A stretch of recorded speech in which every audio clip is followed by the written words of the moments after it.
Hello అండి, అందరికీ నమస్కారం. మీరందరు ఎలా ఉన్నారు? మేమైతే బాగున్నామండి. ఈరోజు వెయిట్ లాస్ ప్రోగ్రామ్ వచ్చేసి డే 8 అండి. డే 8లో నేను ఏమేమి తిన్నాను, ఎంత వెయిట్ లాస్ అయ్యానో మీ అందరూ కూడా ఒకసారి చూసేయండి. ఫస్ట్ అయితే నా నిత్య పూజ అనేది కంప్లీట్ అయిపోయిందండి. ఆ తర్వాత నేను వచ్చేసి వెయిట్ లాస్ డ్రింక్ అనేది ప్రిపేర్ చేసుకుంటున్నానండి. తెలుసు కదండి, నేను ఒకటే వెయిట్ లాస్ డ్రింక్ అనేది తాగుతాను. ఒక స్పూను జీరా, అలాగే కొంచెమంతా ధనియాలు, ఒక చెక్క, దాల్చిన అనేది వేసుకొని నేనైతే వెయిట్ లాస్ డ్రింక్ అనేది ప్రిపేర్ చేసుకుంటున్నానండి. అది తాగేసి నేనైతే షాప్కి అయితే వెళ్ళిపోయానండి.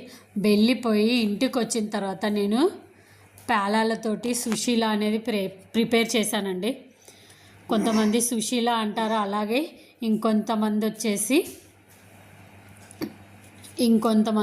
ఏమంటారంటే ఆంధ్ర సైడు ఉగ్గాని అంటారండి. అదైతే నేను ఇప్పుడు ప్రిపేర్ చేశాను. మీ అందరితో కూడా ఒకటి చెప్తానండి. ఈరోజు వెయిట్ లాస్ అనేది నేను ఇప్పుడు కొంచెం బిజీ ఉండటం వల్ల నేను ఇక్కడికైతే స్టాప్ చేసేసాను. రేపటి నుండి అయితే కంటిన్యూగా డైట్ వీడియోస్ అనేటివి వస్తూ ఉంటాయండి. ఇప్పటి వరకు అయితే ఈ ఇంటర్మీడియట్ ఫాస్టింగ్ అయితే నేనైతే స్టాప్ చేశానండి. మామూలుగా నేను డైట్ అనేది ఏ విధంగా ఉంటుందో, ఎట్లా నేను వెయిట్ లాస్ అయ్యానో అదంతా కూడా మీతోటి నెక్స్ట్ వీడియోలో నేను షేర్ చేసుకుంటానండి. ఇప్పటి నుండి కంటిన్యూగా వీడియోస్ అనేవి వస్తుంటాయండి. ఇప్పుడైతే మీరు అందరు కూడా చూసేయండి. ఫస్ట్ అయితే నేను ఉగ్గాని తింటున్నానండి. చాలా చాలా మంచిగా ఉందండి టేస్ట్ వచ్చేసి. ఇది వెయిట్ లాస్లో ఉన్న వాళ్ళకి చాలా యూజ్ అవుతుందండి.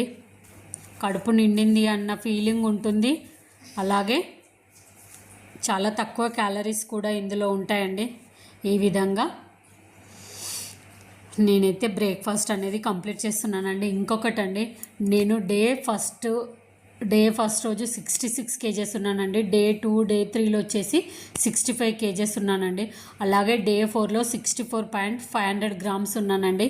ఇప్పుడు కూడా నేను వచ్చేసి అంతే వెయిట్ అనేది మెయింటైన్ చేశానండి. ఇప్పుడైతే చూద్దాం, నేనైతే బరువు తగ్గాలని ఫిక్స్ అయ్యానండి. అందుకోసం అని చెప్పేసి నేనైతే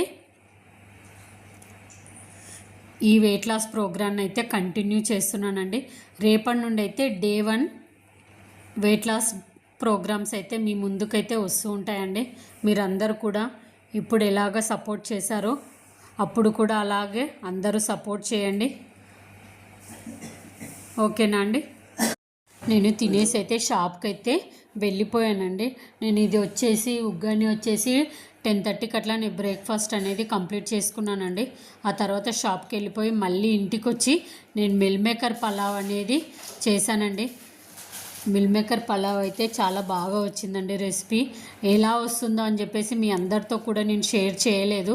ఇంకో నెక్స్ట్ టైం మీ అందరితో కూడా నేను ఈ రెసిపీ అనేది షేర్ చేసుకుంటానండి. ఇప్పుడు టైం వచ్చేసి 2:30 అయిందండి. సండే కదా, చాలా లేట్ అయిపోయింది. అందుకోసం అని చెప్పేసి నేనైతే డిన్నర్ అనేది చేయలేదండి. లంచ్ తోటే నేనైతే కంప్లీట్ చేశానండి. ఈరోజు నా ఫుడ్ అనేది నేను బ్యాలెన్స్ అనేది చేసుకున్నానండి. ఈ విధంగా నిన్నంతా సాటర్డే ఉండే కదండి, ఫుల్ అంటే ఫుల్ ఆకలి ఉండే. అందుకని చెప్పేసి మంచి తినేసిన. మధ్యాహ్నం వచ్చేసి ఇంకా నైట్ అయితే ఏమీ తినలేదండి. తినకుండా నా డైట్ అనేది ఈ రోజుకైతే ఎండ్ చేశానండి. రేపటి నుండి న్యూ బిగినింగ్స్ తోటి మీ అందరికీ ముందుకు వస్తాను.